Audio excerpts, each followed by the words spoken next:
That'll happen. So let's see. So you're going to apply the ratio test. So you're going to look at the limit. It's really important that you can write this out.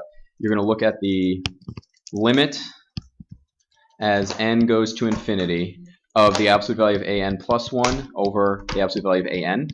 So in this case, what is that going to be? So the limit as n goes to infinity of 2 to the n plus 1 over n plus 1 cubed plus 1. Is that correct? And it's absolute value of that. But since it's positive, what can we do with the absolute values? Take it out. We can get rid of them. That's totally fine. So you have 2 to the n plus 1 over n plus 1 cubed plus 1. So you're doing this limit. Now it's just a limit problem, right? It's nice. How do we deal with this limit? What can we apply? Did anybody get past this point? Don't we have to put... Okay, careful. You could try the dominance thing, right? You can start dividing. There's something easier you can do. Yes? Do we have to put it over the absolute value of the original? Oh, I'm sorry. Did I not? Oh, yeah, of course. I'm sorry. I only did half of it. It's a fraction. So what is this going to be? It's going to be this over what? Over that. 2 to the n, sorry. Over n cubed plus 1. Sorry about that. So let me do that again. So this will be there. Okay. So at this point, before we get to what I was trying to get to too quickly, so we end up with 2 to the n over n cubed plus 1. So we simplify a little bit more. Sound good? Yeah. Of what do we end up with? 2 to the n plus 1 times n cubed plus 1 all over 2 to the n times n plus 1 cubed plus 1. Is that it? Yes. It looks right. Or it looks like we haven't made a mistake yet, at least. Good observation. So 2 to the n. Yeah, and do we like getting rid of that? Yes, we do. So that goes away, and you're left with the 2. Yeah. Limit is n. Look at that. I don't know what I wrote that for. N to infinity. N going to infinity of 2 times n cubed plus 1 all over n plus 1 cubed plus 1. Now, we'll get back to my original question. What can we apply at this point? Anybody know? Kind of say, okay, what's the power of the numerator? 3. What's the power of the denominator? 3. This thing is equal to the limit as n goes to infinity of 2n cubed plus 2 over, I'm just going to be lazy, n cubed plus something, right? So Does it really matter what the rest is? No. So what is this limit going to go to? 2. So therefore, what does this tell us? The convergence. This n is great. So in this case, you know that 2 is greater than 1. Therefore, it diverges. What's the one thing that doesn't tell us anything? 0, When it equals 1, and then you're like, man, I did all that work to know less about or diverges. Okay. So we have this. Nice. So you actually have to just write it out properly first, right? So it's the limit as n goes to infinity of 1 over r to the n plus 1 factorial over what? 1 over r to the n factorial. So what do you end up with? And n goes to infinity. It's exciting stuff.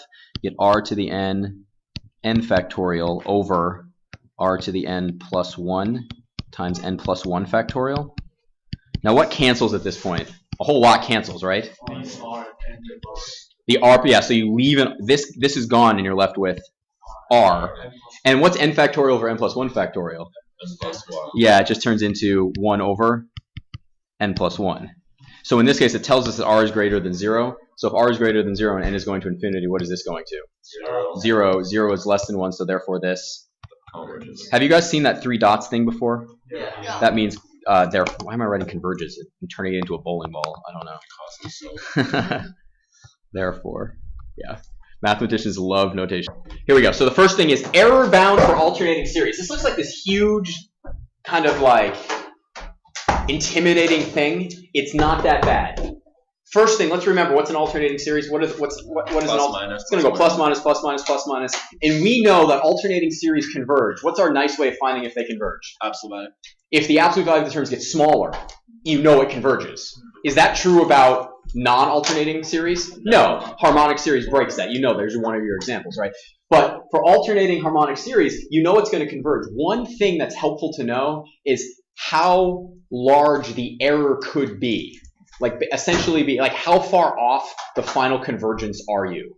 How far from the true value of the function are you? So in this case, it looks really nasty. But here we go. What this represents is this just represents any alternating series right there. That's all that is. That's the general form for an alternating series. Let AI be the nth partial sum of an alternating series. So you're adding together the first n terms, and let S, and you're going to infinity.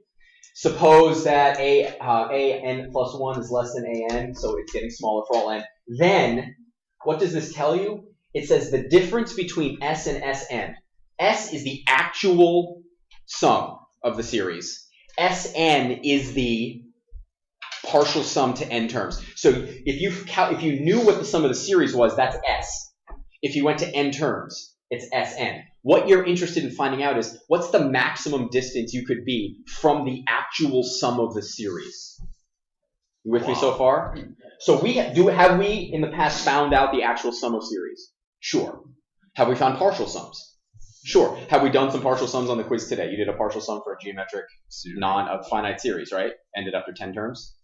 What this tells you, this is really cool. It tells you that the difference between the actual sum and the sum of the first n terms is always going to be less than the next term after the nth term.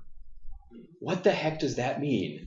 What the heck does that mean? Well, let's come up with an alternating series. 1 minus a half plus a third minus a fourth plus a fifth minus what? Is that an alternating harmonic series? Absolutely. Do we actually know what that converges to? Probably. Maybe. Well, the sum. Do we know what the sum converges to? Do you know what the sum of that series converges to is what I'm asking. Have we calculated that yet? Have we calculated what the sum of that one is? No. We know it converges, right? But we don't know what the actual sum is. I mean, you can kind of start getting, it's like a half, and then you can do it in pieces to get, because this is going to be positive, that's going to be positive, it's going to get small. You could go about doing it. But here's the deal. You know it's going to go to some sum. This equals S, right? Let's say I said 1 minus a half plus a third minus a fourth. That's equal to S what? How many terms am I adding together? 4. So that's going to be S4. So the question now is, the actual sums, how far could they be from each other? Anybody want to take a guess? I'm going to say 1. 1/5. 1/5. Why 1/5? an plus 1. An plus 1 is 1/5. If you take the fourth partial sum, it is always going to be within the next term units away from the actual sum. It doesn't tell you which side of it is you're on. You might be above or below, right? But it kind of tells us, it gives us a range now, right? Well, what's 1 minus a half? A half. What's 1/3 minus 1/4?